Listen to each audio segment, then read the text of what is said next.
Vic Unit unknown turbo 600 North Mont, 600 North Mont, apartment 4, open 911 line. Any Helm Vic Unit, go to high impedance 1779 and RD 457.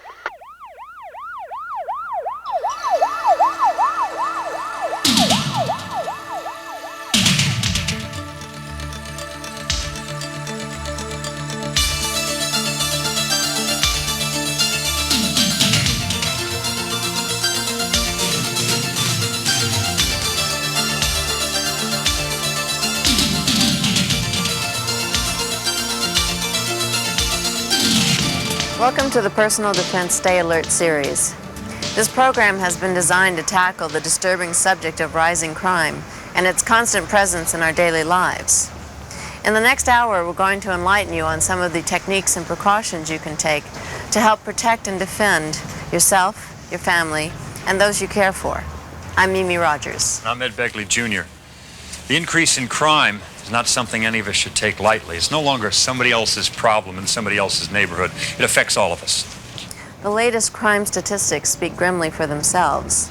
In North America last year, there were over 24,000 murders, 500,000 robberies, and over 100,000 rapes. Property crime soared to over 12 million. The number of violent assaults topped the 1 million mark. Unfortunately, this is not a movie where everybody gets up and goes home. This is your town, your street, and quite possibly your home. Clearly, nobody is entirely safe. But with what you are about to see, you will become more aware of your surroundings and the possible threats we encounter in our everyday lives.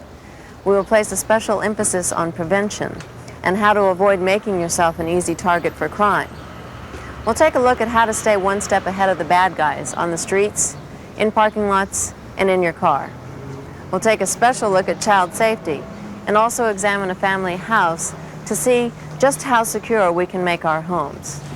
And for times when prevention isn't enough, we're going to teach you how to be mentally and physically prepared to handle a potentially dangerous situation alone.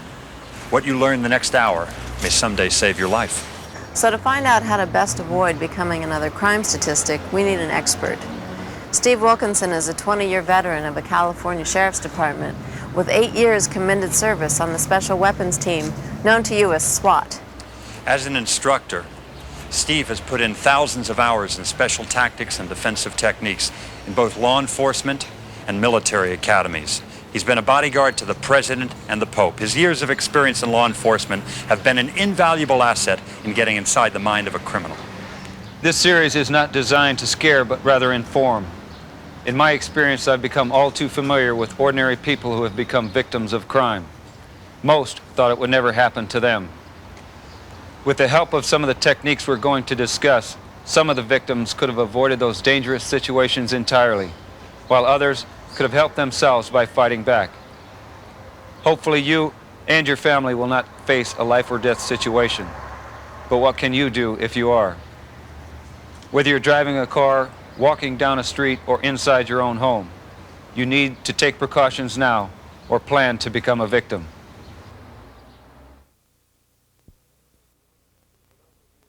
For those of you who may not be aware of it, there's a new street ethic today, and that is, whatever you're not smart enough or strong enough to keep belongs to me. I've been involved in law enforcement for over 20 years, and I've seen a dramatic change in the behavior of criminals. Criminals today are much more confrontational and a lot more bold and brazen than they were years ago when I first got into law enforcement. So where are the threats coming from? They're not just coming from the inner cities and the gangs. Crime is on the rise in the suburbs and small towns and rural areas as well. One of the purposes of this video is to reduce what we in law enforcement call lag time. Now, lag time is the time it takes from when you first perceive a threat to the time it takes for you to react to that threat. And this process involves 4 steps. The first is the gathering of information, and that's the initial perception of the threat. The second is the analysis of the information, or what type of threat is it. And the third is the formulation of some type of a plan. And the fourth is the implementation of that plan, or a decision of either fight or flight. Let's talk about personal safety. When talking about personal safety, it breaks down into 3 separate states of awareness. And for easy identification, we've color-coded those states of awareness. And those colors are white, orange, and red. Now the color white is when a person is totally oblivious to their surroundings, which is what most people are in most of the time. That's the person who may not be aware of somebody following them or just walking through the streets with their head down. Okay, the next is the color orange.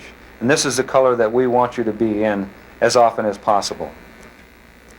This is a much more heightened state of awareness. You're much more alert to your surroundings.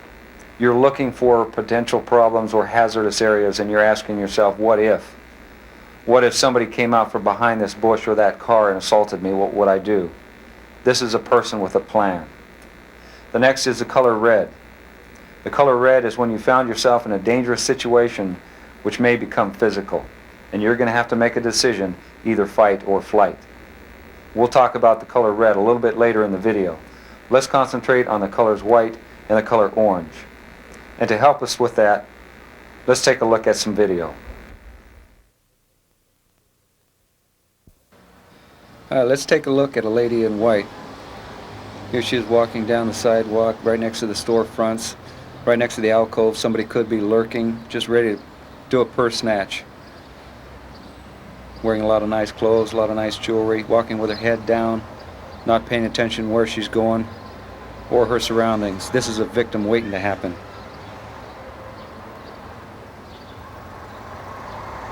Here we have the same lady in orange, wearing their same nice clothing, just threw a little sweater over it, clutching her purse, has it over her head instead of draped over her shoulder.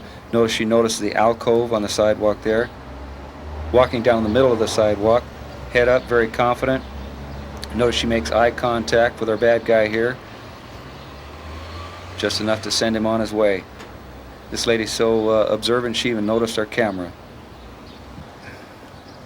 Okay, a little different situation now. Here's our lady in white coming up to use the Versateller machine. Obviously picked the wrong machine, but we'll explain that a little bit later. This lady here definitely has a case of tunnel vision.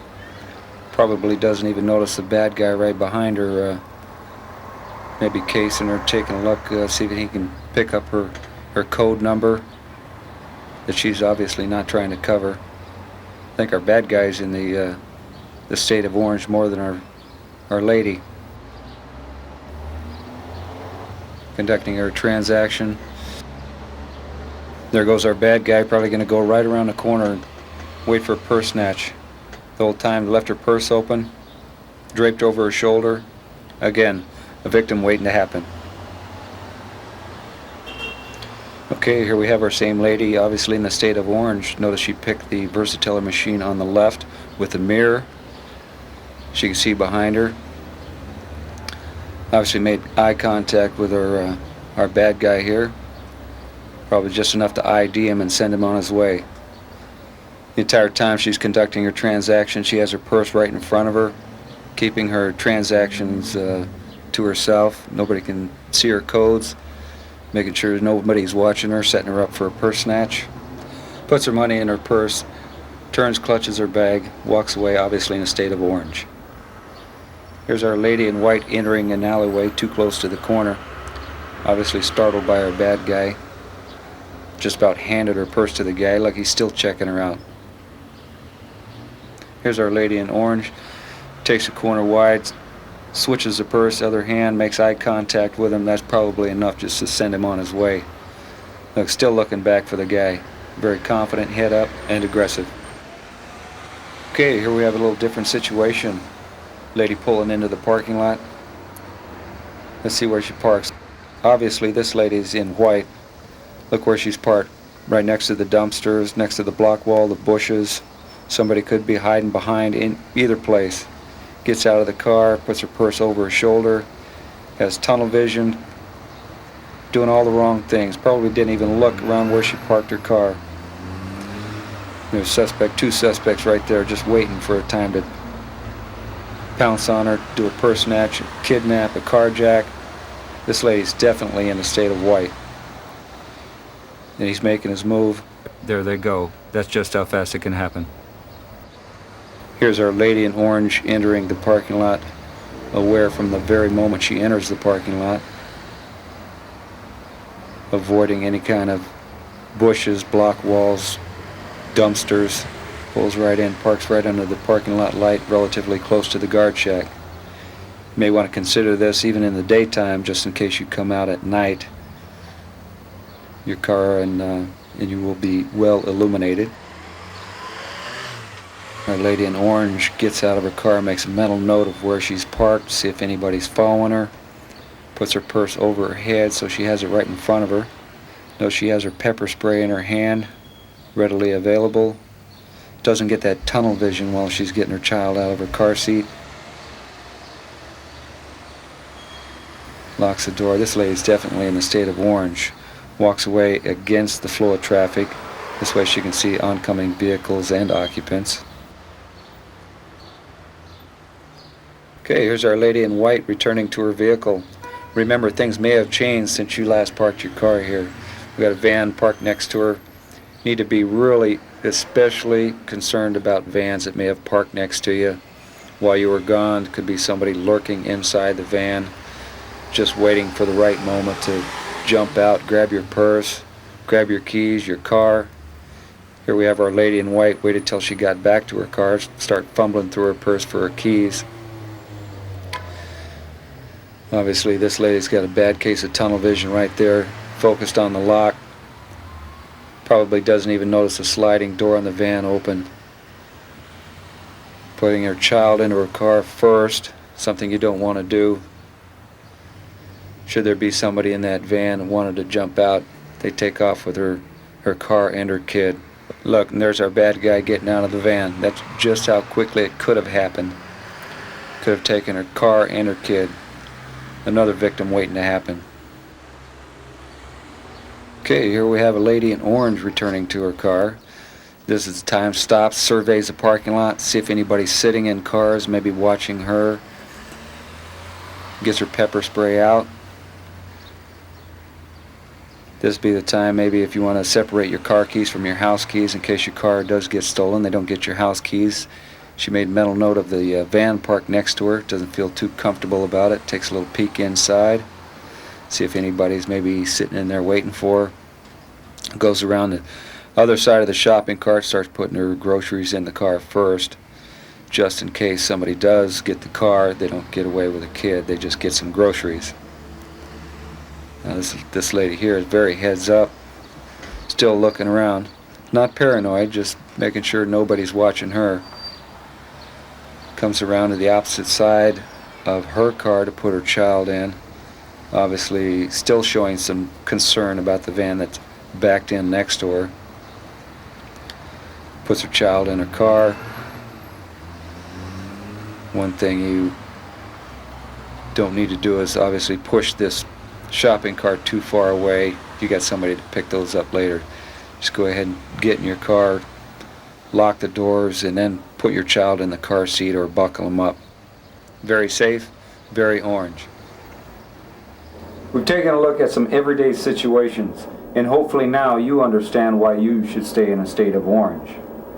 Let's take a look at vehicle protection and what we call the layered approach to car security. In our country, a car is stolen every 20 seconds, but there are some steps you can take to prevent this from happening to you. A lot of car owners today are using a layered approach to vehicle security. One of the first lines of this approach is the club, a steering wheel locking device that makes the car undrivable. Car thieves see the club and simply look for an easier target. The second layer to this approach is the club automotive immobilizer system. Using this system, you can interrupt up to 3 engine systems: the ignition, starter, and fuel. So even if the thief gets by one layer of security, he still won't be able to start the car. The system is activated automatically when you leave the car. And when you're ready to use the car, remove the club and use the same key to deactivate the immobilizer system. The third layer to this approach is an optional hood and trunk lock. This provides added security to valuable engine components, under the hood security devices, and valuables that may be stored in the trunk. Okay, here we are out driving the streets, and what I want to talk to you about is your personal safety when you're out driving in your car. A lot of times just because we get in our car, we automatically feel safe, and that's not necessarily the case. One of the things, obviously, is to pay attention to your surroundings and look for people standing on the sidewalks who may be watching you, especially if you're driving a nice vehicle. And one of the things, major things that I've noticed that people don't do, and that's use their mirrors. You really need to use your mirrors, get them adjusted, and get in the habit of looking in them all the time. You know, in 21 years of law enforcement, you know, I've been driving around in police vehicles for a long time, and never ceases to amaze me how many times that I've been going somewhere or tried to pull somebody over and had to follow them for several miles with my lights on, and you know, my high beams going and my rotator lights going, and you know, they're just oblivious to what's going on around them. As you're using your mirrors and you start getting the idea that somebody might be following you, what you may need to do is a couple of things.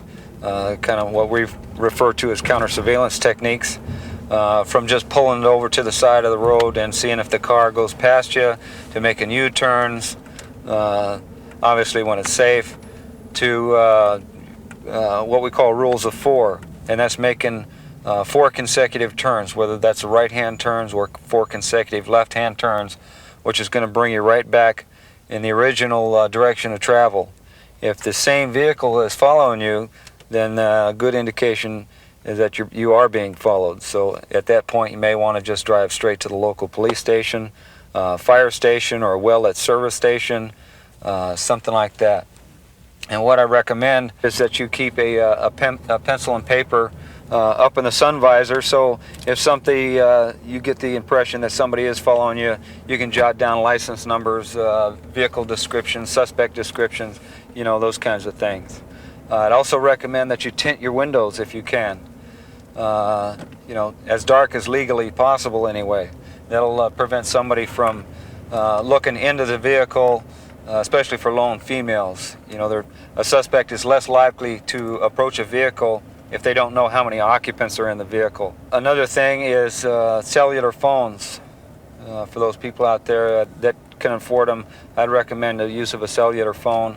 That way, if you do get a breakdown, get stranded somewhere, you can dial for help, you know, without you know, going out at night and walking the streets looking for a phone booth. You know, there's another thing that we refer to as last in, first out. And for you guys out there, what that is let your girlfriend, your wife, let her drive for a change. You put her in the vehicle, make sure she's safe, and then you get in the vehicle. When you reach your destination, you get out of the vehicle first, take a look around, and you know, if it's safe, then you know, get her out of the vehicle. If you don't have one, if your car will allow it, get a locking gas cap. This will prevent somebody from, you know, following you to your local shopping mall, or, you know, following you while you're out doing your business.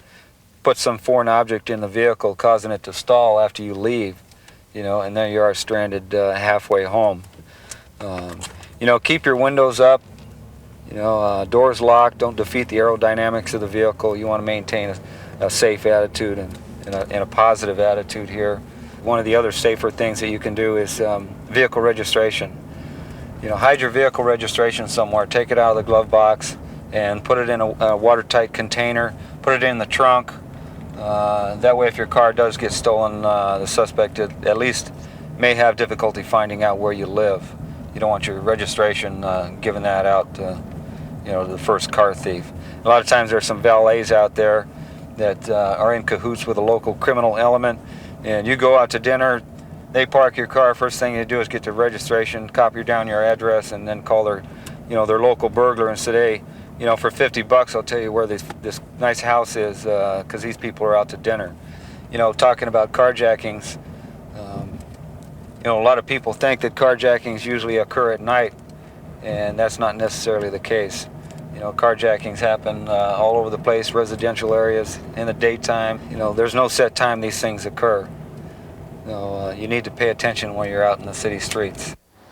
And remember, always be suspicious and always leave yourself an out. You can see how much room I left myself between the car in front of me. just in case you have to make some type of an evasive move. Here I have a van pulling up right behind me and tapping my bumper. I'm going to take evasive action, and remember, if you do get bumped from the rear, don't get out of your car right away. This is a common way carjackings occur. This is another typical setup for a carjacking. Somebody gets out of his car, flags you down. You start thinking he just needs help, and try and get your attention. Starts coming over to the passenger side of the vehicle while you're looking off to the passenger side. You have a suspect coming up from behind, gonna rip you right out of the driver's seat. Leave yourself an out. I'm gonna make a right-hand turn. This way I only have to look for traffic in one direction. Here's another setup I've seen. You have a decoy drawing your attention or someone feigning injury. Remember, check your mirrors. You may have a suspect coming up from behind you. Gonna sneak up and take you right out of the driver's seat. Honk your horn and take evasive action. So we've just avoided a potential carjacking situation, and we've demonstrated other carjacking scenarios. Hopefully with the information and the techniques that we've just shown you, you can avoid becoming a carjacking victim and avoid these red situations. So we've learned to read everyday situations for possible dangers. But should we find ourselves trapped or in a red situation, we will be faced with the choice of fight or flight. And if the choice is the difference between survival and becoming a victim, we'd better be prepared. That's right, Ed. And fortunately, as a last line of defense, there are several products that we can resort to before any confrontation might become physical. One is the Club Pepper Spray. It's a high-strength self-defense spray containing an oil made from hot peppers, which is oleoresin capsicum. One of the good things is that it's probably one of the most potent sprays available today. The good thing about it is that it emits a cone-shaped spray as opposed to a single stream, which makes it easier to hit your attacker and forms a larger layer of protection between you and your attacker. Okay. Another item is the Help Me Personal Alarm. This emits 120 decibels of a siren-like alarm. And it's relatively loud, so you may want to cover your ears. One good thing about this is it's relatively compact, fits in your purse or clips on a belt. Terrific. Well, these products are great and they're obviously effective, but let's say you end up in a red situation and you don't have any of these, then what? Well, there's several self-defense techniques that will demonstrate. But one thing you must remember is that if you're going to apply any kind of self-defense techniques, is that you have to be committed to go all the way. You can't stop midstream and say, okay, time out, I'm going to do it again. Right. Because they just won't work. So if you're going to do it, you have to just do it, the whole fully There's no committed. take two in this kind Exactly. of situation. Okay, when dealing with an attacker, there's several areas of vulnerability that you want to deal with. Okay. We'll start from kind of the ground and work our way up. Okay. So if I ever the attacker and I come up and grab you, one of the areas that you want to go to is the top of the foot area. Okay. And all you're going to do is just come up and drive your heel straight down onto the top of the foot. But what Okay. you want to do is also grab your attacker, and that way you can hold on and maintain your balance while you do that. Okay, so you've attacked me, I grab you. Exactly. And then, bam. As hard as you can. As hard as I can. As hard as you Do can. you want me to do it now? No. Okay. Wham. Okay. That's a good one. That's okay. very good, especially if you're wearing high heels. Just drive the Just point drive of that that heel right in there. into the top. Exactly. That would hurt. That would get their attention. Okay. The other one is your attacker grabs you. Okay. Mm-hmm. What you want to do is just same thing using the edge of your foot and just come down and rake the shins all the way down, Ow. continuing down onto the top of the foot. Okay. Okay. So I grab you, Grab you. and then woof, like that. As hard as you hard can. as I can. As hard That's as you gonna can. like take all the skin off their shin. Hopefully. Yeah. That'll hurt. Okay. Okay, the other one is very simple. All these techniques are real simple. Uh-huh. All you're going to do is grab on to your attacker and then just drive your foot into his knee. And get him Okay. off balance, try and hyperextend the knee backwards. All right. So I would grab on, and then as hard as I can. Hard It's as a you kick. can with the heel and just drive it right back. And that's hopefully that would be enough, and then you could just run. Exactly. Two things you want to do is you want to break free of the grasp Right. and then obviously gain as much distance from your attacker as possible. Okay. Okay. Another one is going to the groin area. Okay. Attacker comes up and grabs you. What you want to do is just bring your knee up into the groin area.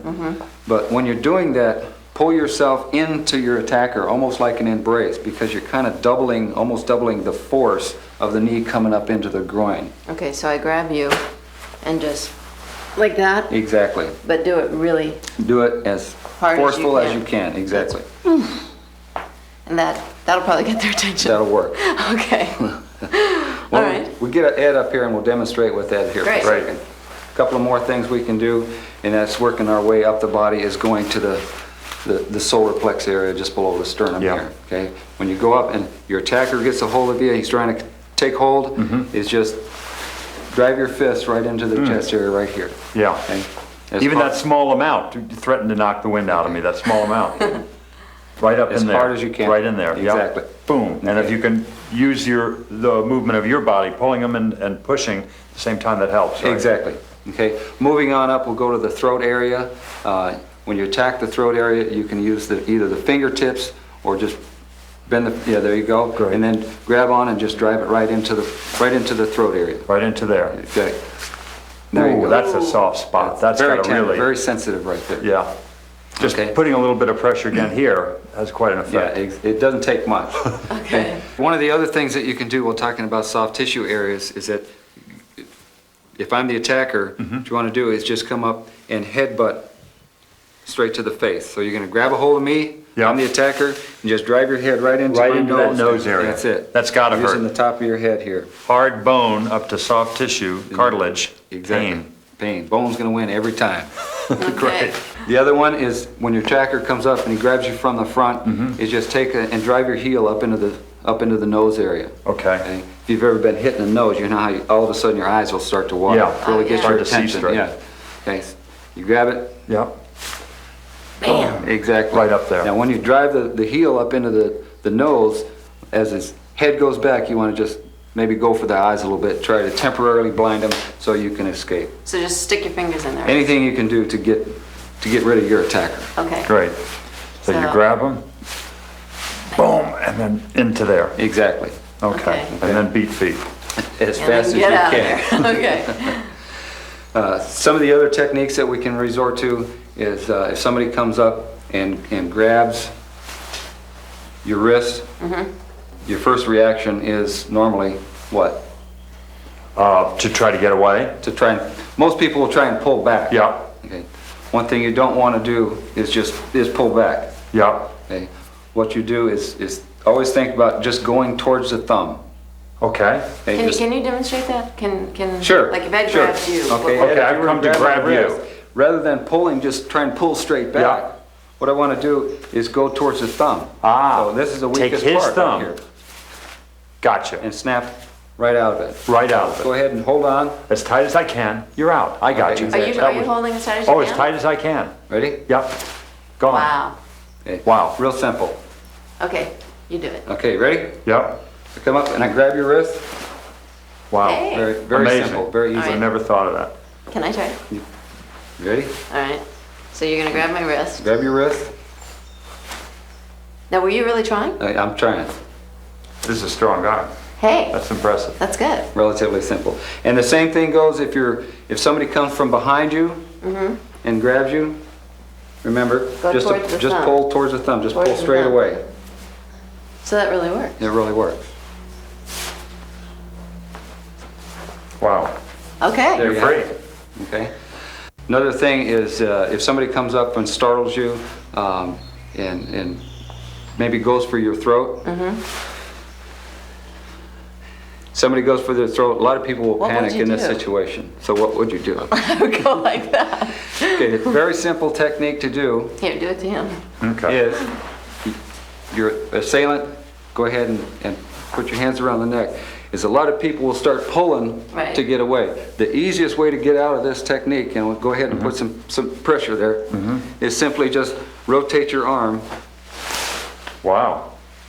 and what you're doing is you're working, Let me, I won't choke you, but let me try to hold you really tight. okay, Oh, hold choke really him. tight. Okay. You ready? Yep. Gone in a second. Couldn't possibly trying to hold hold on. on. Oh, yeah. All you're doing is you're bringing your arm around, Yeah. breaking the free, and you're already in the run position. Throat arm around. On the hand, go for the thumb, the weakest between the opposable thumb and finger. Exactly, Well, exactly. let's see if he chokes you. Okay. And I'm gonna go inside, I'm sorry. Come Just- outside, just like Out and around. out. Oh, I got you. There you go. Wow, It works, huh? incredible. Be gentle. You ready? Yeah. All right, so you're choking me like cat dog. All right, now hold on a little tighter. Gotcha. Okay, no, I didn't have The you. laws of physics are on our side. So you come up and and you're gonna choke me, and I go and then I run That's and I'm it. out of there. Exactly. Okay, Well, remember, you want to break free of the grasp and then gain as much distance from your attacker as possible. so it's like a windmill. Exactly. Okay. Think of it as a windmill. How did I get to be 45 years old and not know that? I don't mean, know, it's man. incredible. Okay, what's next? Okay, another technique is if somebody comes up from behind you. Uh-huh. Okay, and they grab you around the throat like this. What are you going to do? What am I gonna do? Break the shin. Break the shin. Well, Go for the, Exactly. tell you what, Okay. why don't you attack at Steve and he'll show us. And Okay. we'll demonstrate for you. I got you like this in a choke. Okay, just like this. What I'm going to do is come up. First off, get my chin down. Yep. Like this, and all I'm going to do is take one step back, either foot, and then just Whoa. right over. Flip them over if you Exactly. What I'm can. doing is just extending my hips backwards and throwing you off balance. And once I get you back on your heels, you're off balance. Can I try that too? So you don't actually need to flip them, you're just trying to get them. Exactly. I was Oh, to get them off balance. you don't need to do a kung fu movie, you're just trying to get away, okay. Okay. And which way, if you do it that way, is there any right way to go, left or right? Tuck your chin down. Tuck your chin down. Okay. There you go. Gotcha. Wow. Okay. And I can do that too? You can do it just as easy. Leverage Okay. is our friend. So you've got me in this Got you chokehold in and the we're chokehold. struggling. I tuck my chin down. And then basically once I feel that you're off balance, I just try to get out of there. Exactly. With your arm on that side, would it have been better for her to go this way though? Is there a better way, depending on where the arm, which arm it is?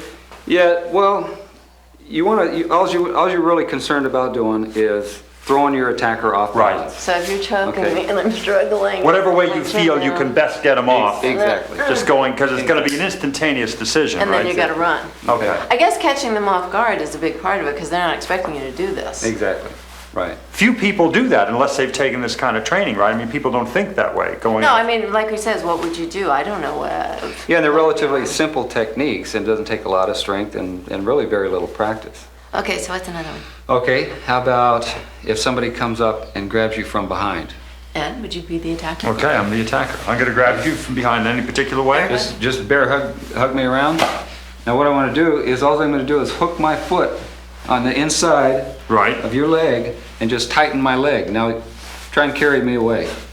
We ain't going anywhere. It's kind of a dance. Can you go? You can't go anywhere. No, I couldn't go anywhere. So, and that's all you do is you just hook your foot inside the ankle and then extend your leg out. Let me try that.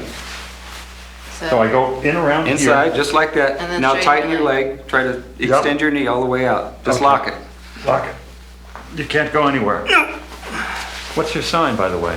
No, never mind. All No right, I time for want to try dancing. this one. All right, so now most people when they grabbed in a bear hug, like my reaction would be to tense up. Your natural reaction is to tense up. That's what you don't want to do. That'd be like me just lifting you up and walking away like a 2x4, okay? Let's You don't see. want to do that.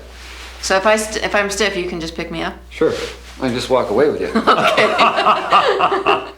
All right, so you grab me in the bear hug, Okay, get you in a bear hug. and I'm gonna wrap my leg around your leg and straighten it. Straighten up. And while you're doing that, I can't take off with you. What you want to do is just start bringing your head back and try to hit me in Wham. the face. Exactly. Wham. Oh, did I get you? You got me. Good Oh, one. God, I'm sorry. That's all right. What you want to do is just keep banging Bang the away. back of your head into Until he this- lets go. Until he lets go. Okay. Anytime you use bone against soft tissue area, the bone is going to win. Did I hurt you? No. Okay, good. Okay, Ed, let me show you one. Yeah. I'm going to grab you in the You're bear gonna- hug. I'm the you're gonna- assailant. Okay, you're the assailant. One of the real simple things you can do is, you got me? Yeah. Is simply just go limp. Whoa. Right on down. Wow. Okay. Can't hold on. Hold on real quick. What? Whoa. It's not Okay, possible. what that does is, you're either going to have to let go of me or go to the ground with me. Right. And most people just all of a sudden they'll let you go. Show you one more technique, Ed. If you come up I'm from the behind assailant? me, you're the assailant. You come up Gotcha. and grab me. What I'm going to do is just grab onto your Yeah. wrist, and then grab your elbow, Whoa. You drive it away from you, and got it. basically all you're doing is you're using leverage again against the shoulder and Good. the arm. Okay? Want to try? Right? Oh, yeah. Let's see. Okay, you got me. I got you. Okay. Now grab my wrist with your left hand. Wow. Gotcha. That's it. Good. Very good. All right. Very simple. So slow. I come up and I I'll do it gotcha. in slow motion. I grab your wrist. That's right. Elbow. It's pretty amazing. Very simple. Can I try that one more time? One more time. Okay, so you got me. Struggle, struggle. That's Nothing pretty to cool. it. Nothing to it. That's pretty cool. Keep in mind one thing is that very important is that if you're going to apply any of these techniques, you really have to be prepared to go all the way. You know, Okay. once you're committed, go with it. Okay. Otherwise, it's not going to work. All right, Ed and I have to go beat each other up now. You want to practice? Yes. So here we are at the house, Steve. Tell us a little bit about it and how we can make this home more secure. Well, Mimi, I've had a chance to take a look around the house, and I've noticed that you've already done quite a few things. I've noticed that, for one, you have installed the motion detector lights way up high here. Those are always a real good item to install. Just one point is that when you do install them, make sure that you install them high enough so someone just can't walk by and unscrew the bulb and defeat the purpose of the motion detector. Right, okay. The other thing I've noticed is that you have all your shrubbery trimmed down below the windows. That's always good. You don't want to get it, you know, start growing up above the windows. Why is that? Well, you don't want the shrubberies up high, obscuring the windows. That will allow, you know, someone who may want to break into your home, they can stand behind them bushes and work on your windows all day long until they defeat the locks. Gotcha. Okay, but what also you want to do is leave a ground clearance. You know, clear about 12 inches from the ground up, so you can see if there's anybody maybe laying in the bushes as you Okay. come up, laying in wait. Okay. Okay. I've also noticed that you have your window up here open. Mm-hmm. A lot of people do that, like fresh air.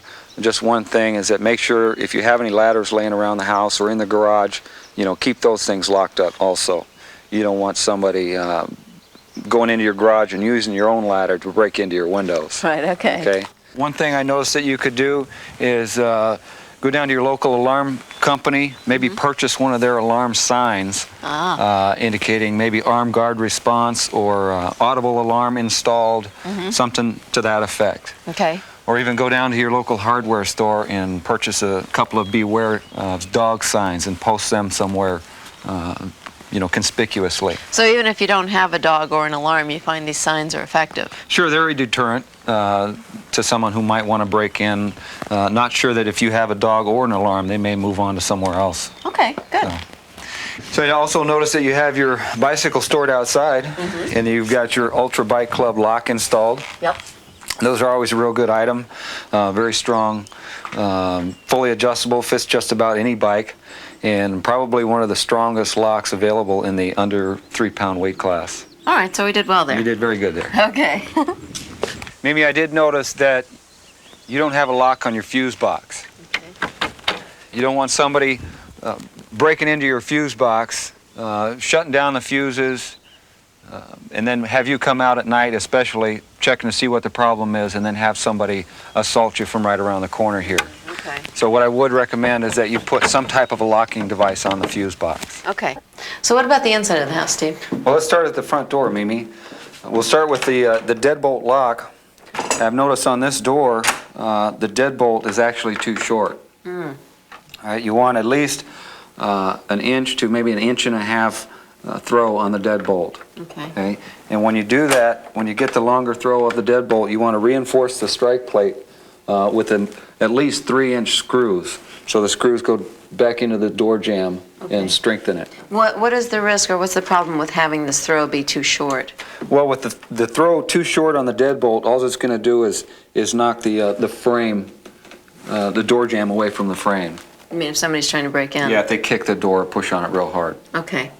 But a deadbolt is a good idea. Excellent idea. Okay. Okay, here we have the door club. This is an excellent item for home security while you're at home. While you're at home? While you're at home. Okay. It's very strong. It's made out of 9/16 inch cold rolled steel. Can withstand up to 2 tons of direct force. It's very simple to install. Install it one way and allows to open the door just several inches. This way you can identify visitors and they won't be able to push the door open on you. Okay. Turned around, it locks into position and Nobody's going to get through nobody's going to get through the door on this one. Okay, Okay. good. Okay, another thing you might want to consider is placing some pepper spray somewhere near the door. As you answer the door, you can reach up and grab your pepper spray and have it available if somebody does try to intrude. Okay. Okay. I notice you have it placed up here, comes off real easy, but you may want to hide it, especially if you have little children around. Right, you wouldn't want to have it out here because they could pull up a chair or something. Exactly. You have a double key deadbolt here on the back door, Mimi, which I think is an excellent idea. And you can see that this deadbolt is has a lot longer throw than the other one on the front door, which is excellent. This is good. Is that long enough? This is excellent. Okay. Now, why is it a good idea to have the double key deadbolt? What's the advantage? Well, that will prevent somebody from just breaking the window here right next to the locking mechanism, reaching through and opening the door. They're going to have a key to open the door. Okay. Okay. One thing, though, I'd recommend is that you hide a key somewhere here near the back door. In the event of a family emergency, you don't want to be searching for your keys. You can go right straight to the back door, get the key, and exit. Okay. Okay.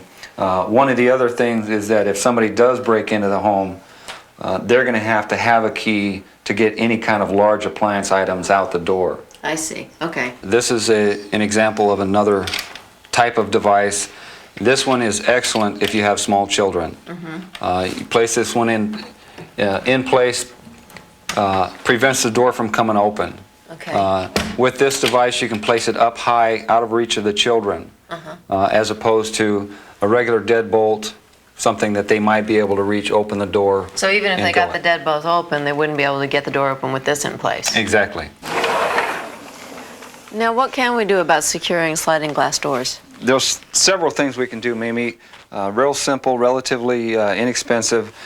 You can just take an old broomstick handle, cut it down, insert it into the track of the window here. That'll prevent the window from being, moved back and forth. Okay. Yeah, I noticed, though, that you have already an additional lock installed.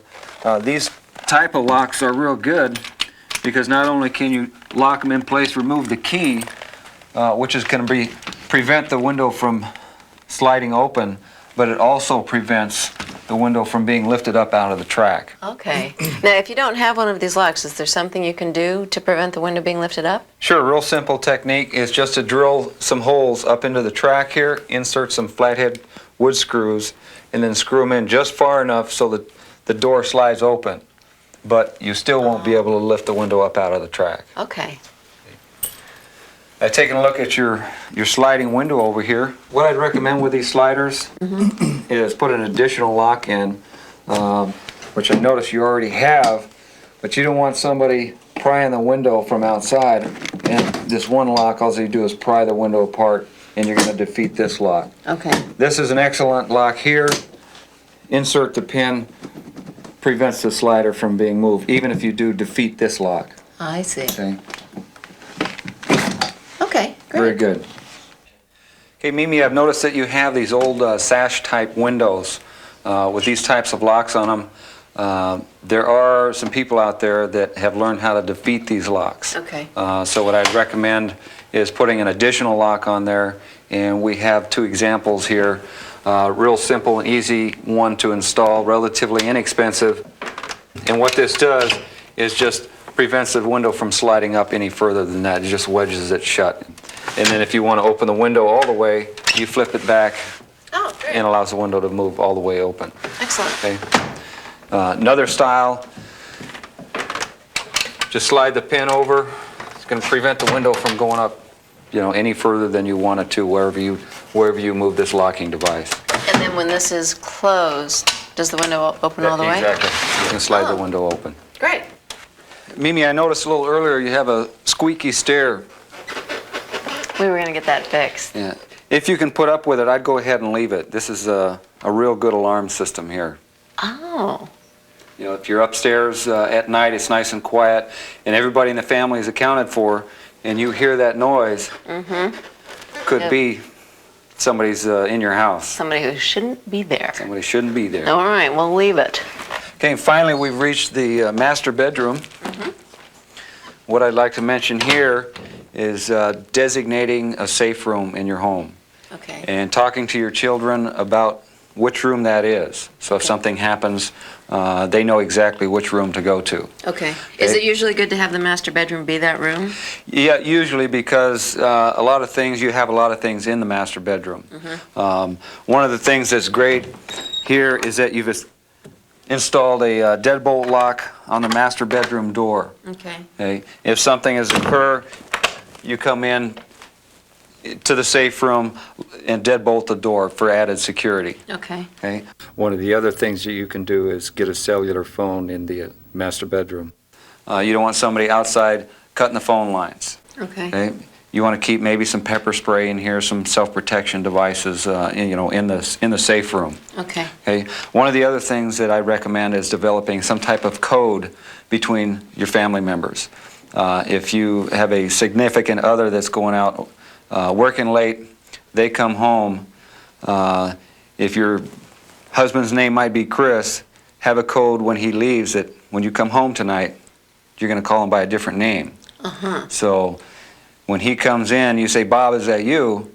Well, if somebody answers, "Yeah, it's me," wrong answer. It could be an intruder. Not my husband. Okay. Okay, good.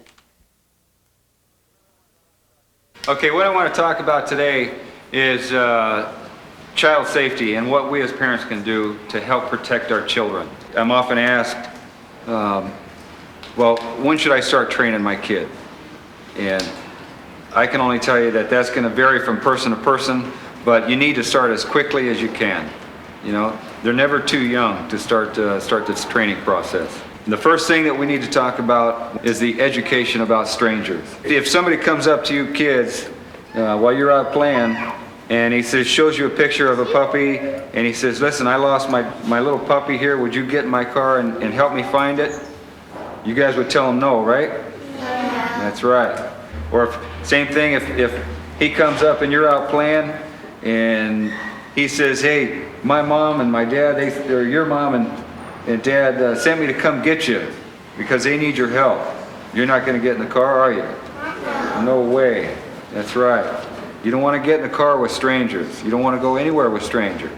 You know, we as parents, we need to start teaching our kids about, home safety and phone procedures and answering the doors and those kinds of things. So when you're talking about phone procedures, some of the things that you might want to consider is dialing or pre-dialing 911 into the phone. And sit down and tell your little guy or your little girl, hey, listen, if they get in trouble or if mom gets in trouble, just push this number 1 and it's going to go right to law enforcement. There's going to be a policeman on the other end or a fireman on the other end, and they're going to come out and help. And tell them just what to say over the phone. When you're talking about or teaching about answering the doors, one of the things is, especially for the little ones, you may want to consider putting a lock up high, the little chain lock where they can't reach it yet, to prevent them, at least while you're there.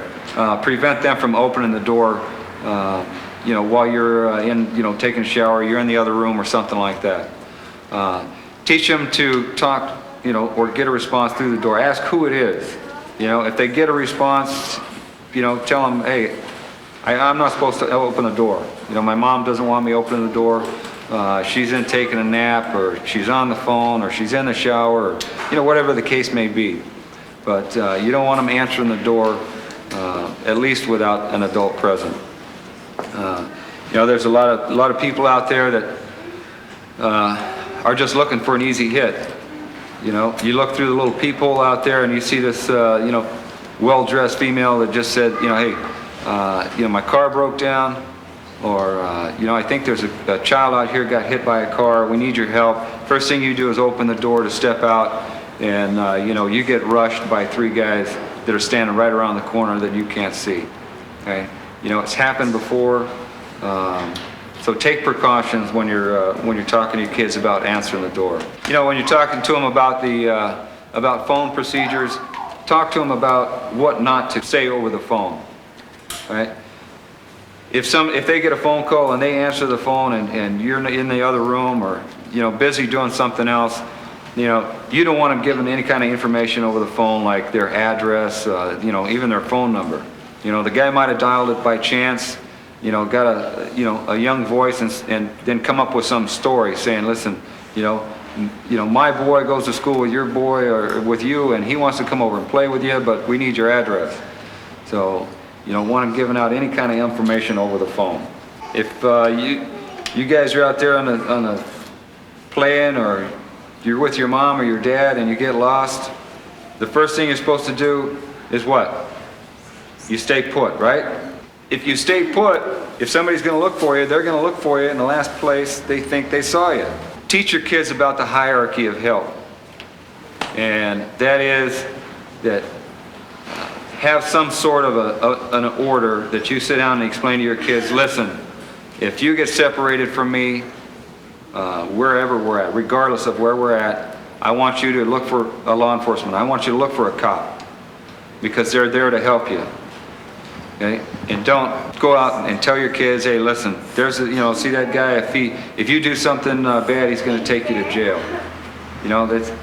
We don't want to start scaring these guys at a young age or that they can't trust law enforcement. You want to instill that we're out there to help them. We're going to do anything we can to help these little guys. If you're out and about and you point out a law enforcement officer or you point out a fireman and say, listen, if you can't find a cop, look for a fireman. If you're in the mall, point out the security guards in malls.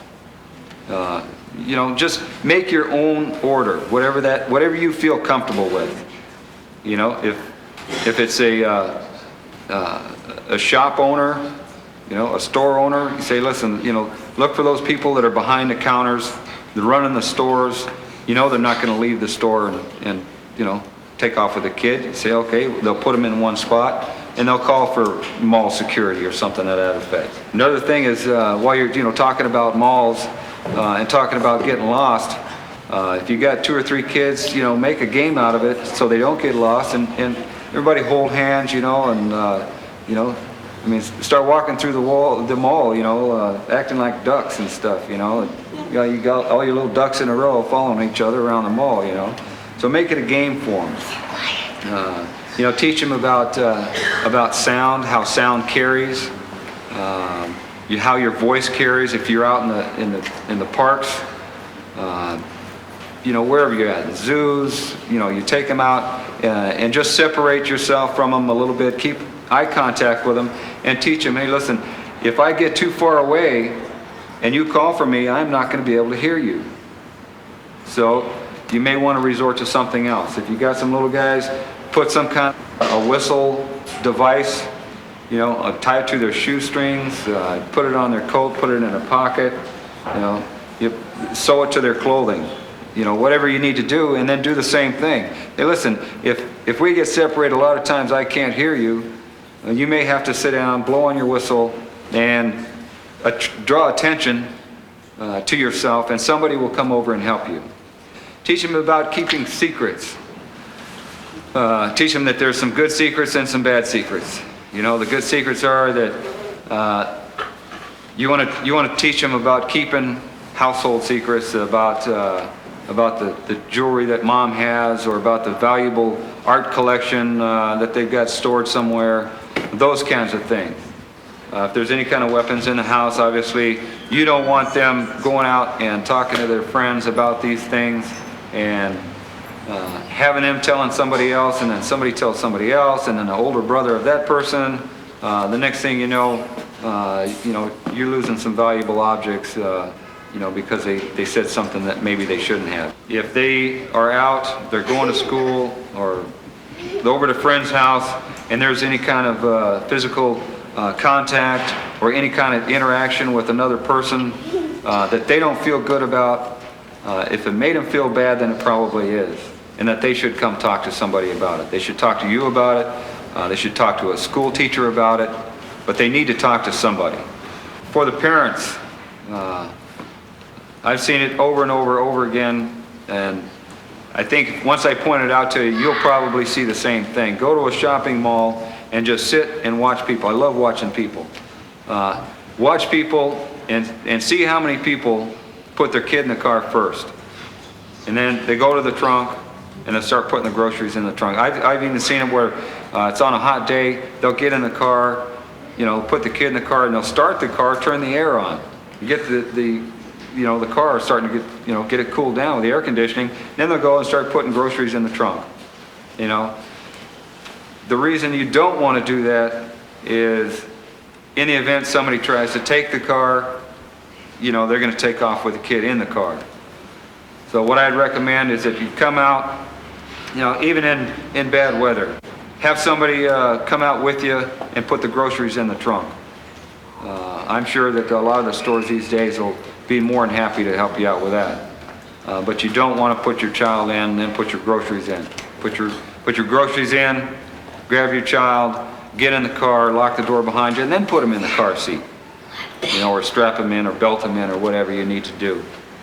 That way, if somebody does take off with a car, they're not going to take off with your kid. They can have their groceries. You know, those are something that's easily replaced. One of the things that we need to do as parents is what I like to refer to as building a dossier on your child. You know, we always start with when they're little ones and they're real cute and babies, and we start taking photographs of them. But that needs to continue. You know, do the full face photographs, get photographs, still photographs next to vehicles, next to televisions, something that when, you know, we in law enforcement have to get involved, we can look at the child or we can show this photograph and everybody has some concept of size. You know, if you look at a picture, a full-face picture, and you say, well, you know, the kid's 3 feet tall, has red hair, blue eyes. Well, you know, a lot of people are going, well, let's see, 3 feet, that's about yay tall. But if you have a picture next to a vehicle and they say 3 feet tall, they go, man, almost immediately they know, okay, they have some concept of size. Videotape is excellent. You know, get you guys on videotape, talk to them, you know, get them to answer questions on the tape. This way you get to learn the speech patterns or the speech impediments or the accents, those kinds of things that if we need at a later date we can refer to. You know, just in closing, I would like to say that you know, it's our responsibility as parents that obviously, you know, we need to look after these guys, you know, because they really can't fend for themselves. You know, almost in 21 years of law enforcement, when I've run across problems where children have been involved, it primarily has been due to neglect of some type or another. So it's incumbent upon us as parents to look after our children.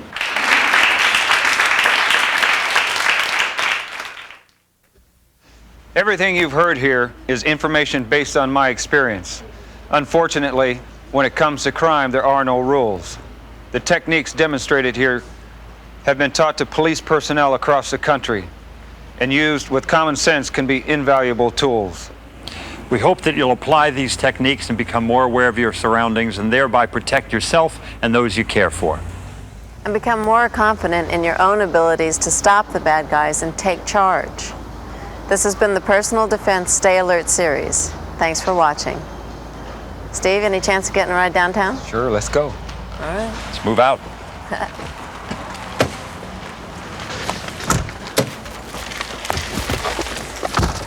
I guess I don't get to drive, huh? Next time. Move out, Corporal.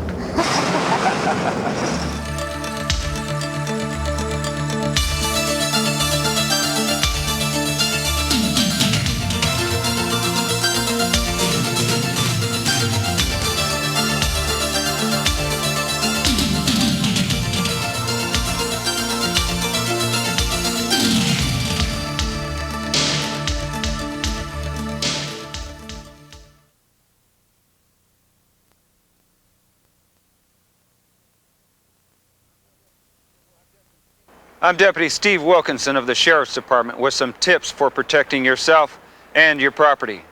In over 20 years of law enforcement experience, I have learned there are a number of steps you can take to reduce the chance of you becoming a victim. From the highly effective and popular Club vehicle anti-theft device to its companion products like the Door Club home security device.